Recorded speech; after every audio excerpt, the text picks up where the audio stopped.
Sir मेरे पास पाप है, तो पाप है तो मेरे पास मृत्यु है, जीवन नहीं है। ये चीज़ मैं जान पाया। हाँ, मेरे पास आज अगर पाप है तो मैं नरक को जाऊँगा, मैं कभी भी स्वर्ग नहीं जा सकता।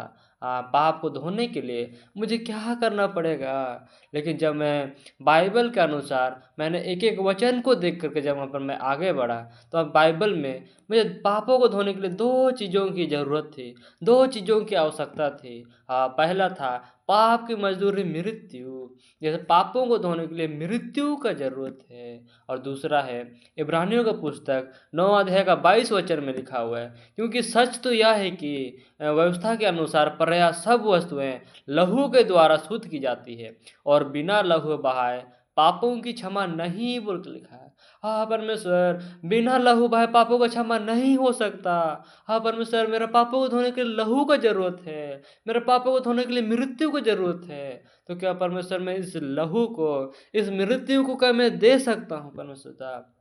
मैं उसमें बाइबल को एक-एक वचन को देख कर के, बाइबल का मैं पुराना नियम को देख कर के मैं क्या जान पाया? हाँ, एक व्यक्ति का पापों को धोने के लिए एक मेम्ना का आवश्यकता होता था।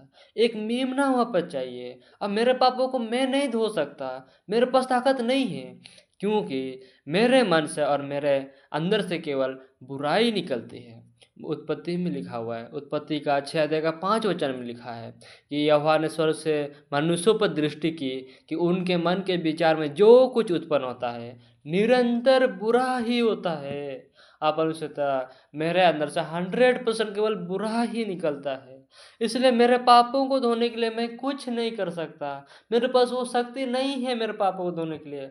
मेरे पास केवल पाप ही भरा हुआ था। मैं वहाँ पर हर दिन वहाँ पर केवल नशा करने वाला। मैं वहाँ पर हंडिया, दारू, सिगरेट, गांजा, हर चीज़ में नशा करने वाला इंसान। मैं वहाँ पर सुबह को बैठता था नशा करने, रात को 12-1 बजे वहाँ पर उठता था। अब मेरे पास खाली पाप ही भरा हुआ था। अब मैं वहाँ पर चोरी करता था। मैं वहाँ पर घर-घर घुस कर के चोरी करता था। वहाँ पर लोगों के घर में जा कर के चोरी करता था।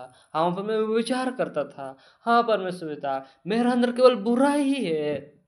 यस, वहाँ पर रोमियो का पुस्तक वहाँ पर 7 अध्याय में लिखा हुआ है। वहाँ पर पौलुस बोलते हैं, परमेश्वर, मैं जानता हूँ कि मुझ में अर्थात मेरे शरीर में कोई अच्छी वस्तु वास नहीं करती। इसलिए मैं आज क्या जान पाया कि मेरे अंदर केवल बुराई है। मेरे अंदर केवल वहाँ पर खाली बुराई है और कोई भी अच्छी वस्तु वास नहीं करती। इसीलिए आज मुझे परमेश्वर का वचन को वहाँ पर मुझे विश्वास करना चाहिए।